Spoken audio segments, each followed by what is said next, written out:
WhatsApp bye, ఏం చేస్తున్నావు? ఏం లేదు, మన వాళ్ళు ఈ సీజన్ లో చేసిన విధ్వంసాన్ని చాగంటి గారి మాటల్లో వింటున్నా. మనసాజ్ బాయ్స్ అనా? మనుషులా లేకుంటే తాలిబాన్ టెర్రరిస్ట్లా? కొడితే 260 లేకుంటే 270. ఎవరన్నా మనుషులు ఆడే ఆట అంటావు అది? కాటేరమ్మ కొడుకులు అంటారు కదా. అసలు మన ఫ్రాంచైజీకి పెద్ద పబ్లిసిటీ లేకుండే, కాకపోతే మనోళ్ళు చేసిన విధ్వంసానికి ఇప్పుడు వచ్చిన ఫేమ్ అంతా ఇంత కాదు. సరే, ఓ పని చేద్దాం, నెక్స్ట్ వీడియోలో మనోళ్ళు ఇదంతా ఎలా పాసిబుల్ చేశారో పద ఫిగర్ అవుట్ చేద్దాం.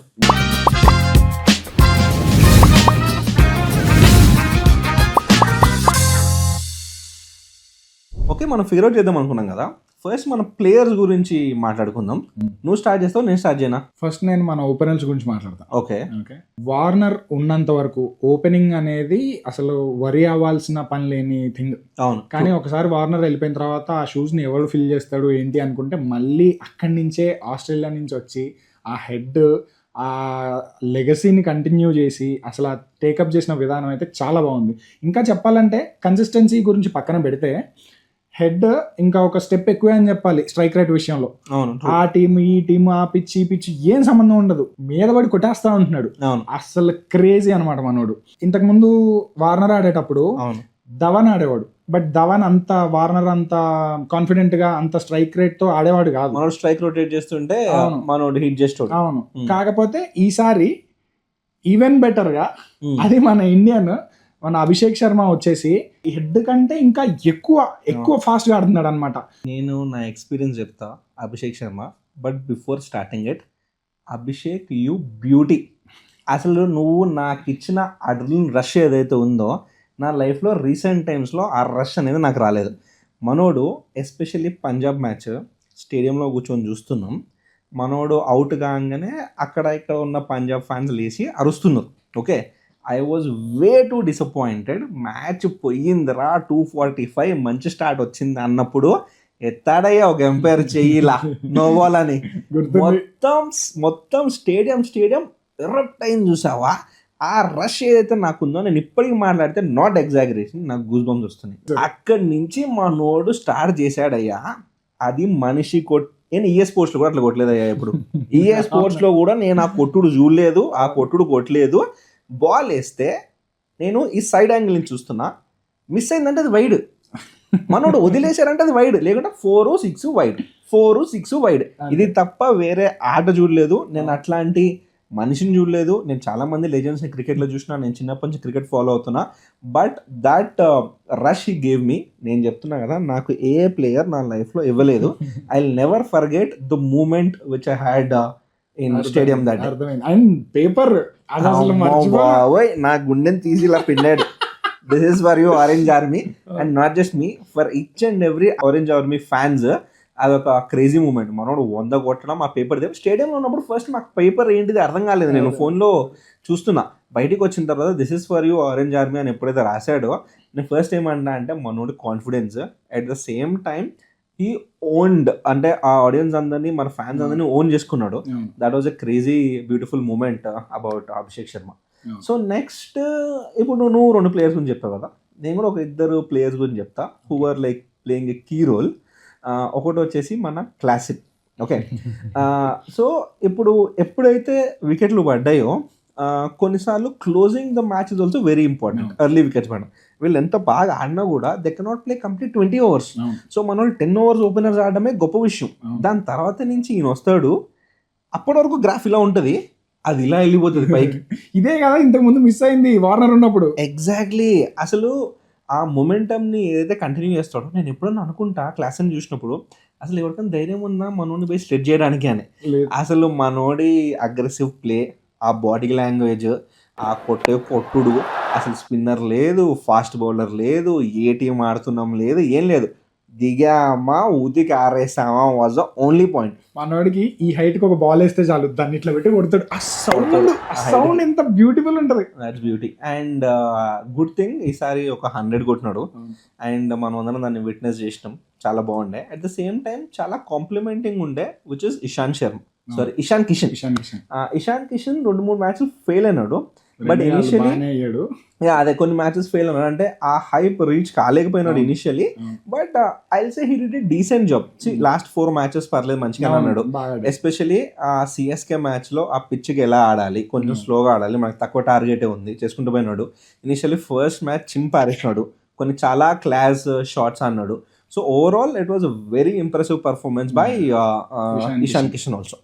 సో ఇప్పుడు మనం మన ఫేవరెట్ బ్యాట్స్మెన్ గురించి మాట్లాడినాం కదా, at the same time the few bowlers who made an impact. ఇప్పుడు మళ్ళీ చెప్పు, నువ్వు స్టార్ట్ చేస్తావు, నేను స్టార్ట్ చేయాలి. బౌలర్స్ దగ్గరికి వెళ్ళే ముందు అనికేత్ శర్మను మర్చిపోతున్నాం. అనికేత్ శర్మ గురించి మాట్లాడాలి. నేను ఆ అభినవ్ మనోహర్ అని ఉన్నాడు కదా, జీటీ నుంచి వచ్చాడు. నేను ఏమనుకున్నా అంటే సరే కింద లోవర్ ఆర్డర్ లో ఇప్పుడు ఎన్కేఆర్ బాగా ఆడుతున్నాడు, లాస్ట్ ఇయర్ అనుకున్నా నేను. సో ఎన్కేఆర్ బాగా ఆడుతున్నాడు, ఒకవేళ మనోడు ఫెయిల్ అయితే ఇంకొకటి ఎవడు ఏంటి అనుకున్నాను. ఇంకోటి ఏంటంటే సమాధిని తీసేశారు. నువ్వు సమాధిని ఎంత తిట్టుకున్నా సరే కొన్నిసార్లు వచ్చి 2-3 సిక్స్లు కొట్టమంటే వాడే. ఓకే, అలాంటిది వాడు వెళ్ళిపోయాడు. ఎలా అనుకుంటే అభినవ్ మనోహర్ వచ్చాడు. కానీ అభినవ్ మనోహర్ కి చెప్పాలంటే అన్ఫార్చునేట్లీ వాడికి ఛాన్సెస్ కూడా లిమిటెడ్ వచ్చినాయి, బాల్స్ ఎక్కువ రాలేదు. కానీ Aniket Varma is a surprise package for me. అసలు ఏం కొడతాడాడు. టాప్ ఆర్డర్ లో ఎలా అయితే నువ్వు ఇందాకన్నావా వదిలేస్తే వైడ్ బాల్ అని, అభిషేక్ శర్మది సేమ్ మనోడిది కూడా ప్రతి ఒక్క బాల్ 4 or 6, అంతకు మించి ఇంకోటి ఉండదు. అండ్ ఇంకోటి నేను నిజం చెప్పాను, నేను సర్ప్రైజ్ కాలేదు, ఎందుకంటే నేను మనోడు ప్రాక్టీస్ మ్యాచ్ చూసినాం. అండ్ ఇంకోటి I read some articles about him. So బేసిక్గా మనోడు ఇంతకుముందు వేరే ఫ్రాంచైజీకి సెలెక్ట్ అయినప్పుడు they did not let him play.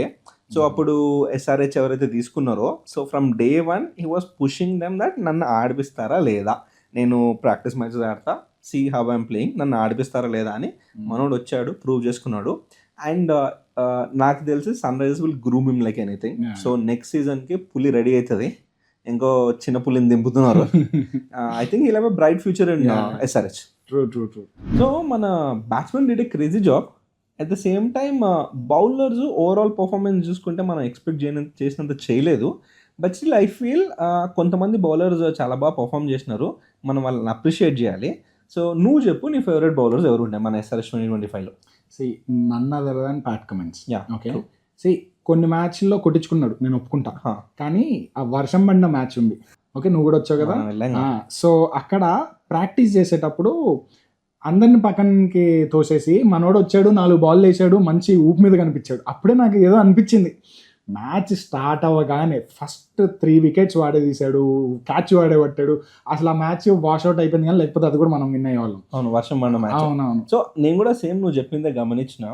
నాకు ఏమనిపించింది అంటే మనోడు ఆ రోజు ఫిక్స్ అయిపోయినాడు, ఈ రోజు మనం కుమ్మేజ్ అవతల పడేస్తున్నామని. ఎందుకంటే ఐ ఫెల్ట్ మనోడు ప్రాక్టీస్ చేసేటప్పుడు ఆ పిచ్, ఆ ball bowling and all, he felt it will work out for him and it worked out his way. And not just bowling, we have to talk about his captaincy also. మనోడు crazy cool calm captaincy. And ఈ 280లు 270లు వచ్చాయి అంటే as a captain మనోడికి ఒక free flow ఇచ్చేసినాడు ప్లేయర్స్కి, మీ ఇష్టం వచ్చింది చేయండి, పోయి కుమ్మేసి ఆరేసేయండి అని చెప్పేసి.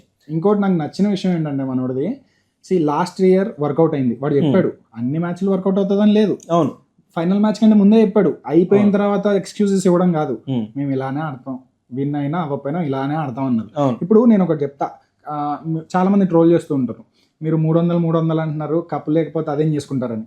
బట్ నేను ఇంకోటి చెప్పనా, వార్నర్ 2016లో కప్పు కొట్టాడు, పిఆర్ ఏమన్నా పెద్ద పెరిగిందా? వార్నర్కి కొంచెం ఫ్యాన్స్ బిల్డ్ అయ్యారు తప్ప ఎస్ఆర్హెచ్ అంటే భయం క్రియేట్ అవడం కానీ ఆపోజిషన్కి, లేకపోతే ఎస్ఆర్హెచ్కి ఒక ఫ్యాన్ బేస్ క్రియేట్ అవడం కానీ లేదు. నా ఫ్రెండ్స్ అందరూ ఒకడు ఆర్సీబీ అంటాడు, ఒకడు కేకేఆర్ అంటాడు. ఈ కప్పు విన్ అయినా అవ్వకపోయినా ఓకే, మన ఫ్రాంచైజీ వాల్యూని తీసుకెళ్ళి అక్కడ పెట్టాడు చూడు, అది నాకు చాలా నచ్చింది. అండ్ ఇంకొకటి ఏంటంటే ఈ ఇయర్ కూడా స్టార్టింగ్ ఒక మ్యాచ్ ఆడడం బాగా ఆడడం, దాని తర్వాత ఒకటి ఫెయిల్ అయ్యాం, 2 ఫెయిల్ అయ్యాం, 3, 4, 5 వెళ్ళినా సరే మేము ఇలానే ఆడతాం అని చెప్పాడు. అండ్ మన ఎస్ఆర్హెచ్ ఫ్రాంచైజ్ ఓనర్స్ కూడా వాడిని బాగానే బ్యాక్ చేశారు. ఇంతకు ముందు వాళ్ళు వార్నర్తో ఎలా ఉన్నా కూడా మనోడిని మాత్రం కంప్లీట్ గా బ్యాక్ చేశారు. And he's a World Cup winning captain, test championship winning captain, T20 World Cup అన్ని మొత్తం మనోడికి అసలు వెనక్కి తిరిగి చూసుకోవడానికి లేకుండా అన్ని గెలిచి పడేశాడు. అసలు ప్యాట్ కమిన్స్ గురించి ఒక పాడ్కాస్ట్ చేయొచ్చు, అంత క్రేజీ క్యాండిడేట్ మనోడు. And coming to other bowlers, ఇద్దరు ఇంప్రెసివ్ బౌలర్స్ గురించి చెప్తాను నేను. Both of them are from Sri Lanka. ఒకటి వచ్చేసి ఇషాన్ మలింగ, ఇంకోటి వచ్చేసి కమిండో మెండెస్. సో వీళ్ళిద్దరూ కొంచెం ఇనఫ్ మ్యాచెస్ ఆడలేదు, లైక్ కంప్లీట్ అన్ని మ్యాచెస్ ఆడలేదు. కాకపోతే ఐ ఫెల్ట్ వాళ్ళకి ఇచ్చిన రోల్ చాలా బాగా పర్ఫామ్ చేశారు. Especially Ishan Malinga economy maintain చేయడం కానీ, క్రూషియల్ టైంలో వికెట్ తీయడం కానీ, అండ్ ఇంకోటి కమిండో మండీస్ కూడా ఆ ఫీల్డింగ్ అయినా బ్యాటింగ్లో కొంచెం పుష్ చేయడం, ఎస్పెషల్లీ ఆ సిఎస్కే మ్యాచ్, ఇంకా కొన్ని మ్యాచెస్లో డీసెంట్ బౌలింగ్ చేయడం. వీళ్ళందరితో పాటు ఇద్దరు కొత్త స్పిన్నర్స్ తీసుకొచ్చారయ్యా. ఒక జీషాన్, ఒక ఆయన పేరు, ఇంకోటి వచ్చేసి హర్ష. చాలా బాగా పర్ఫామ్ చేశారు. ఓవరాల్ బౌలింగ్ లైనప్ నేను బ్యాడ్ ఉందని చెప్పను, కానీ కొన్ని మ్యాచెస్ ఎందుకో మనకు వర్కౌట్ అవ్వలేదు.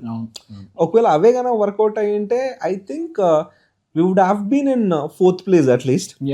True. It's okay, hard luck. Actually చెప్పాలంటే మనోళ్ళు లాస్ట్ ఇయర్ ఏంటంటే హోమ్ గ్రౌండ్ అడ్వాంటేజ్ బాగా తీసుకున్నారు. ఈసారి అది మిస్ అయింది. లేకపోతే మన బౌలర్స్ కి చాలా బెనిఫిట్ అయ్యేది. ఏంటంటే మధ్యలో ఏవో ఇష్యూస్ అయినాయి అన్నారు. It was evident that Delhi మీదనో లేకపోతే లక్నో మీద అనుకుంటా ఏదో ఒక మ్యాచ్ లో స్లో పిచ్ తయారు చేశారు మనం. అక్కడి నుంచి కొంచెం మొమెంటం పోయింది, కానీ లేకపోతే బౌలర్స్ క్రేజీ.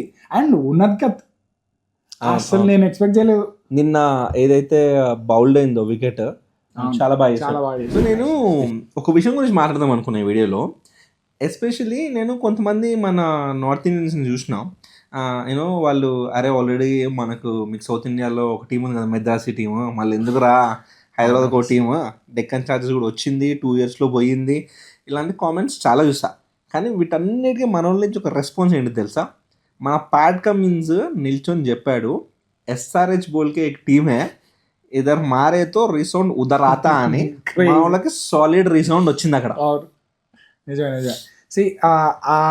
మన వాళ్ళని ట్రోల్ చేసే వాళ్ళు లేదా మనది ఒక టీం ఉందని రికగ్నైజ్ చేయని వాళ్ళు మోస్ట్లీ ఎవరు ఉంటారంటే ముంబై ఇండియన్స్ ఫ్యాన్స్ లేదా CSK fans or RCB fans ఉంటారు. But we all know that for a fact వీళ్ళందరూకి ఆ టీమ్స్ ఎందుకు ఇష్టం అంటే స్టార్ ప్లేయర్స్ వల్ల. కానీ అలాంటి ప్లేయర్స్ ఎవ్వరూ లేకుండా ఓకే మనోళ్ళు బిల్డ్ చేసిన ఆరా ఏదైతే ఉందో, ఓకే ఆపోనెంట్స్ మైండ్ లో క్రియేట్ చేసిన భయం ఏదైతే ఉందో, దట్ ఈస్ అన్రియల్. అండ్ ఇంకొకటి ఈ స్టార్ వర్షిపింగ్ ఏదైతే ఉందో అది స్లోగా ఫేడ్ అవుట్ అయిపోతుంది. ఎందుకంటే కొత్త ప్లేయర్స్ చాలా మంది వస్తున్నారు. ఓకే ఒక ఫినిషర్ అంటే ధోనియే, ఒక ఓపెనర్ అంటే రోహిత్ శర్మనే, ఒక యాంకర్ ప్లేయర్ అంటే విరాట్ కోహ్లీనే, ఇలా లేదు. ఇప్పుడు ప్రతి ఒక్క టీంలో క్రేజీ టాలెంట్స్ వస్తున్నాయి. So next I don't have anything against these players, నాకు వాళ్ళందరూ ఇష్టమే ఇండియన్ ప్లేయర్స్. కానీ మేబీ నెక్స్ట్ ఇయర్ కాకపోతే ఇంకో 2 years కైనా వీళ్ళందరూ వెళ్ళిపోతారు. వెళ్ళిపోయిన తర్వాత స్టార్ వర్షిపింగ్ అనేది ఎండ్ అయిపోయిన తర్వాత ఉంటుంది చూడు, నెక్స్ట్ వస్తుంది ఫ్రాంచైజ్ వర్షిపింగ్. అండ్ దాంట్లో ఎస్ఆర్హెచ్ టాప్లో నుంచి ఉంటుంది. ఈ నమ్మకం అయితే నాకుంది. అండ్ నీకు ఇంకోటి చెప్తాడు, కొంచెం సాడ్ పార్ట్ ఏంటంటే నువ్వు వేరే టీమ్స్ అన్ని కంపేర్ చేస్తే అట్లీస్ట్ వాళ్ళ లోకల్ జనాలు వాళ్ళ టీంని సపోర్ట్ చేస్తారు. నువ్వు హైదరాబాద్లో తెలుగు టీమ్స్ చూస్తే ఇక్కడే కొంచెం విచిత్రంగా ఏంటంటే most of Telugu people they don't support SRH. నాకు అది ఇనిషియల్లీ కొంచెం షాకింగ్ ఉండే. కాకపోతే ఎట్ ద ఎండ్ ఎవరి ఇష్టం వాళ్ళది, మనం ఏం చెప్పడానికి లేదు. కాకపోతే ఈ హేటర్స్ అందరినీ ఆ సౌండ్ మనోడు సైలెంట్ చేశాడు చూడు, దాని నుంచి ఒక చిన్న సోల్ సాటిస్ఫాక్షన్ అయితే వస్తుంది. అవునవును. అండ్ ఒక పెద్ద రికార్డ్ ఉంది, ఒక 10 years అన్బ్రేకబుల్ రికార్డ్ ఒకటి ఉంది. దాన్ని మన వాళ్ళు బ్రేక్ చేశారు. ఏంటది?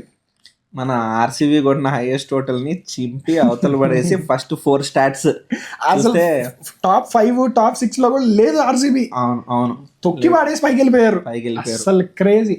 అండ్ ఇంకోటి మనల్ని ట్రోల్ చేసే వాళ్ళు ఎవరైతే ఉన్నారో వీళ్ళు ఐదర్ ఏంట్రా మీరు రోడ్ లాంటి పిచ్చులు తయారు చేసుకుంటున్నారు, ఏంట్రా 300 అంటున్నారు తప్ప మీకు కప్పు కొట్టలేరా అని అంటారు తప్ప nobody will dare to say మా టీం, మా సిఎస్కే ఆర్ మా ఆర్సీబీ ఆర్ మా ముంబై టీం 300 కొడుతుంది అని ఎవరికి లేదు. ఎందుకంటే ఆ కొట్టే సత్తా ఉన్న ఏకైక టీం ఎస్ఆర్హెచ్ అని అందరికి తెలిసిందే. అండ్ ఐ రియలీ ఫీల్ మన team next time it will come back really strong. మనం ఏమేమైతే ఛాలెంజెస్ అనుకున్నామో వాళ్ళు కూడా దానిపైన వర్క్ చేసి ఆ స్లాట్స్ అన్ని ప్రాపర్గా ఫిల్ చేసి ప్రాపర్ బ్యాకప్స్ పెట్టుకొని కప్పు కొట్టడం ఓకే, కప్పు కొడతారు, కానీ మనకి ఇంకోటి కావాలి, ఫ్యాన్స్ ఇంకోటి కావాలి. That is nothing but 300. And pretty sure next season ఆ సాటిస్ఫాక్షన్ కూడా అయిపోతుంది. స్టేడియంకి వెళ్ళినప్పుడు ఒకడు ఒక స్లోగన్ చెప్పాడు, గుర్తుందా? చెప్తా, అదే పెట్టుకున్నా లాస్ట్ చెప్పడానికి. ఇప్పుడు ఒకడు అన్నాడు, కావ్య మారన్ మా అక్క నెక్స్ట్ టైం 300 పక్కా అని. సో మన అక్కకి మన వాళ్ళందరూ పక్కా 300 ఒక్కసారి కాదు 2-3 సార్లు కొట్టినా ఆశ్చర్యపడాల్సిన పనే ఉండదు. అండ్ గైజ్ మీరు కూడా డిసప్పాయింట్ అవ్వద్దండి, మనము క్వాలిఫైర్ సెలెక్ట్ కాలేదని. That's completely okay, some time it happens. Next time I'm pretty sure will come back strong and మనం SRH ని ఇంకా సపోర్ట్ చేద్దాం, మన తెలుగు టీంని ఇంకా సపోర్ట్ చేద్దాం. For sure we're getting cup to Hyderabad next year. Yeah